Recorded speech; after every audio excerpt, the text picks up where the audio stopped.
My name is Will Cord and I'm the host of Ready, Set, Renovate. Our podcast is produced in the upstate of South Carolina where I happen to live and our business, Daniel Builders, is located. Ready, Set, Renovate is dedicated to making home renovations a delightful and drama-free process. Drama is fun when it's on HGTV, but not so much fun when your own home is at stake.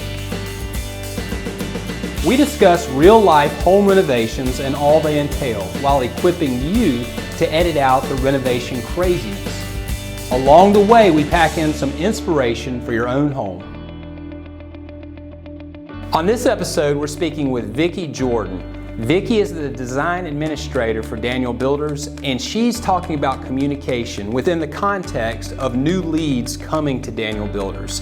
We'll also be talking with Taylor Lyles. Taylor is the CEO of the Greenville Home Builders Association, and he has a lot of good information to share about how builders can communicate better and how clients can find builders that communicate well. So let's get to it. Vicki, tell us a little bit about your path to Daniel Builders. How did you get into this role? So I have known Bob and Daniel since about 2003 and have watched Daniel Builders evolve over the years. And several years back, Andy Delanardis with our design team had reached out to me and asked if I would be interested in interviewing for a position here. And after hearing more about it, just thought this would be a perfect fit for where I am in life and what I'm wanting to do. You're the first point of contact when somebody is interested in doing a remodel and they call Daniel Builders. Tell us a little bit about that initial conversation that you have with someone. I can hear from the client what they are wanting to do as far as a renovation, addition, to ask them questions, to hear a motivation behind what they're wanting to do, and to be able to give them best next steps.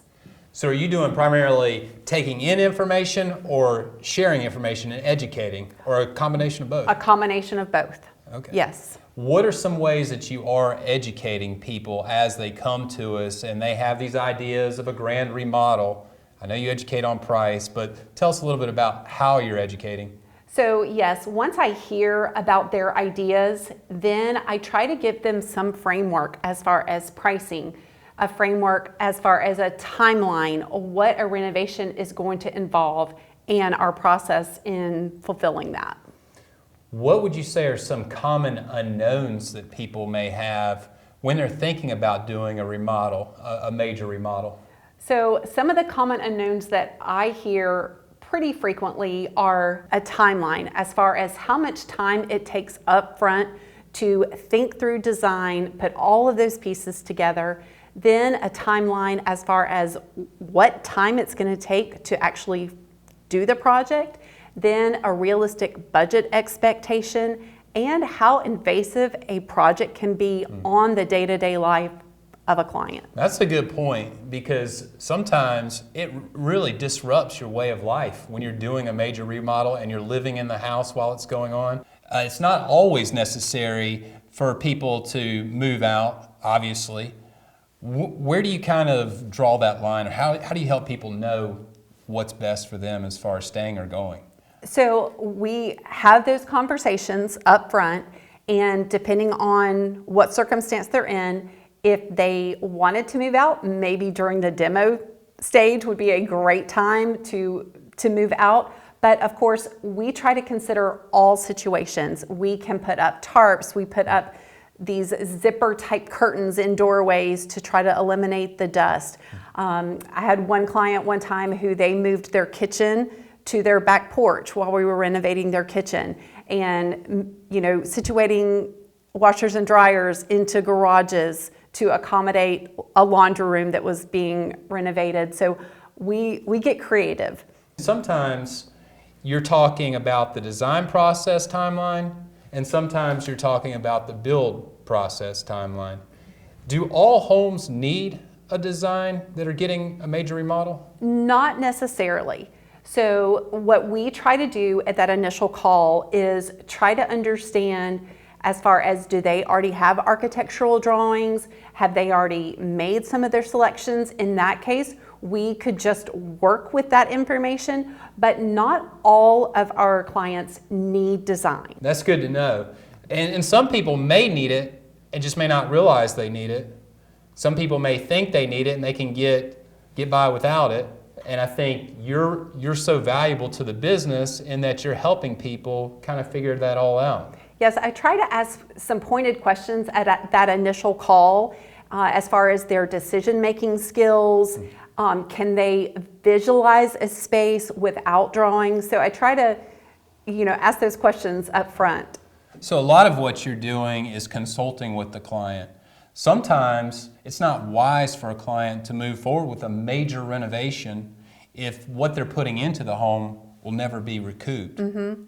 Talk a little bit about how you're helping people understand how to make these big decisions. Yes, sometimes on that initial call, folks will say, well, is it going to be wise of us to put this much money in the home? And I by no means am an expert in that realm. However, it's always good to talk to a realtor, to maybe talk to an investor, to find out what your home is worth and what your return of investment is going to be. Keeping that in mind is also very helpful. Well, it gets tricky because you're dealing with people's emotions. I mean, after all, this is their home. This is a place very, very special to them. They're dreaming big, so there's big emotions involved in that. But you're helping them think rationally as well. Yes. And you're balancing those two. Big emotions, rational thought. Sometimes people can be in a situation to where they're wanting to move a family member in their home. So in that case, it could be an emotional situation that is drawing them to want to do this renovation. I've had several calls here recently, one where a lady said, we were thinking about moving, and she said, but in looking at the market, kind of where everything is financially, we are not going to move. So this is going to be our forever home, so we're willing to make that investment and to be able to stay here. That's a great example. Sometimes people love where they live, they love the location, but they don't like the house so much, and that's where it does become worthwhile to explore, hey, how can my house be transformed into something else? Vicki, why don't you give us an example of when somebody's just a great fit for Daniel Builders, a great fit for what they're wanting to do. It just looks like a perfect match. Yes, so several months back, I had an initial call with a couple who had recently moved to Greenville, and they had bought their home. It was either sight unseen or just a video of their home. And once they moved here and saw it in person, they felt like their space was not adequate for how they were going to use it. So they contacted Daniel Builders. They had found us on Google. They had looked us up on the Better Business Bureau and gave us a call, and it was an immediate connection. And they signed quickly up for their project vision meeting, and then soon after signed quickly up for design. And so it has just been perfect match. I'm sure when that happens, you get excited, right? I do, absolutely. What is a project vision meeting? So the project vision meeting is that initial on-site meeting where we send one of our project guides to your home to look at your space, take pictures, take measurements, take a deep dive into what you're thinking about with your project. So that's the next step after somebody's saying, yep, I'm still interested, I want to keep this moving forward. That's right. Is the project vision meeting. Tell us what happens after that project vision meeting happens. So after that project vision meeting, about a week or two afterwards, that project guide will call you or email you. Project guide is another name for a salesperson, for the record, right? Yes. We call them project guides. Other people call them salespeople. Yes. They serve the same function. So he comes back to you with what we call a tire or a target investment range of where he thinks your project is going to fall price-wise. The big elephant in the room when it comes to remodeling is cost. So after talking with people and they give you kind of an idea, scope of work, you're thinking, all right, do they know how much they're ready to spend? And they're thinking, do I want to spend what this might cost? How do you have the cost conversation? Of course, it can be a little bit intimidating. So I sometimes give them a range. For a kitchen, we might be looking at $100,000. We could also be looking at $200,000+. It just depends on the levels of fixtures and finishes, if we're doing custom cabinetry, if there's wall movement involved, if there's structural engineer involved. It just depends per project. And getting a project guide on site, I think, can clarify a lot of that, right? Yes. Well, you mentioned earlier you love when a match is made. Yes. When you have the right client, the right builder, they come together and they make a beautiful project, creates a beautiful project for a home. What other aspects of your job do you really like? Because you're talking to all different types of people throughout your day. Yes. And you have to be somewhat of a people person to do this. You have to be somewhat of an educator. You have to be somewhat of a counselor, just listening, right? Sometimes.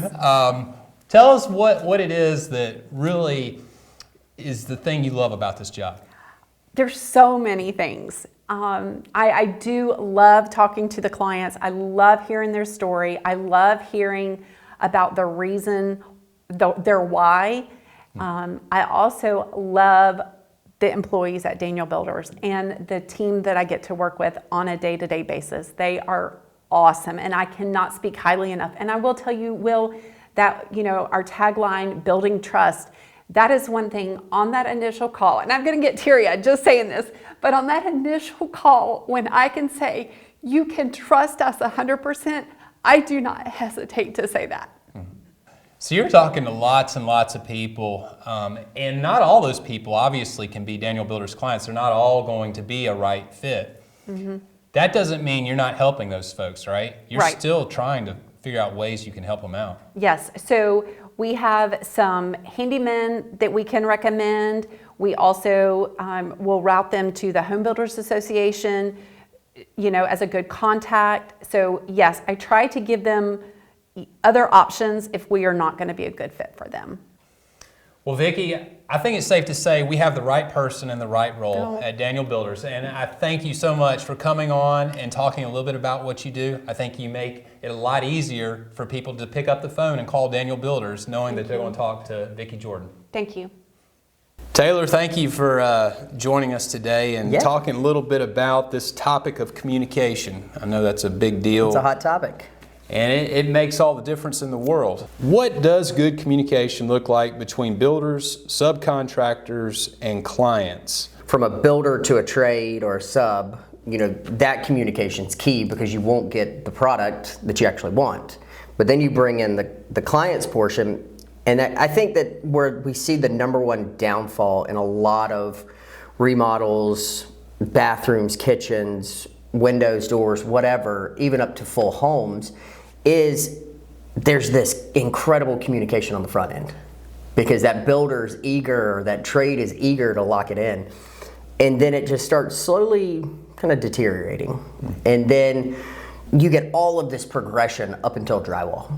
I mean, the homeowner gets to see all this action from framing to MEPs to roofing going on to the siding put on, and then drywall goes in. And then it's almost like the consumer says, oh, well, what happened? Yeah. It all stopped, but it's all the fine details at that point. And I think that there's a break in communication on that situation because you haven't set a proper expectation with the client of saying, hey, big items are done. Now we're working on flooring and tile and the bathrooms and finished plumbing. And so the opportunity to improve usually happens right when you get into the finishes. That's the major opportunity that you see. Correct. Because I think that when a trade or a builder on one side says, oh, well, we're just putting in cabinets. Oh, well, we're just floating these walls. Or, oh, we're just putting this in. They don't view that as like a big milestone. Where in the homeowner's eyes, it's coming to life. It's fully coming to life. Up until drywall, they're seeing whatever massive size house. Changes. Yeah, they're seeing the framing. I mean, they're seeing these huge milestones. And when they walk through their house, mind you, they shouldn't, because you don't know what's going on in there. And if you're going to walk through a house, you need to have your trade with you. You need to have your builder with you so they can explain the process. So where a lot of people will walk through with a realtor and they'll say, oh, well, this isn't right. Well, that may not be done, or it may be how code requires it. So you get that miscommunication on that part. An area for improvement is going to be on that post drywall to say, all right, this week we've got this going in. This week may be huge changes because you got your kitchen installed or countertops went in. Or next week, you may have nothing. So you need to set those expectations, because on the back end, if you don't set them, the homeowner's sitting there frustrated. Have you abandoned me? Yeah. Is that what they're thinking? Yeah, you've just created this unnecessary emotional issue that the homeowner is going to have to go through, and the spouse is going to go home and be like, oh, well, nothing got done this week. Yeah. Well, if you had set that up front, you'd get it in perspective. yeah, exactly. Then you'd be able to say, all right, hold the brakes. Yeah. I don't need to go by the house today. I don't need to go by tomorrow. I don't need to go by this week. I know next week this is happening. And I think there's a bunch of softwares out there that kind of help builders with that process and the communication that can play a pretty key role. Is there any you would recommend? That was one of the questions. You know, there are a lot out there. Resio is a great one. Co-Construct, Builder Trend. A lot of those have a consumer-facing portal that will give them data on their time. So they can log into it. They can say, all right, well, I know that this person's scheduled. They can see that workflow of a scheduling on their house, and they may not even reach out to you and say, oh, well, I know nothing's going on this week. But mind you, it's a double-edged sword, because if they see that the cabinets are supposed to be installed on Tuesday and it's Thursday and the trade had some delays, you got to make sure you update that as well. When it comes to communicating from your standpoint, you're heading up the Greenville HBA. What are some of the major priorities your group, your chapter is communicating to everybody? I know that's a huge part of what you guys are doing. And go ahead and let us know, how many members total are we up to now? We're 1,155 members.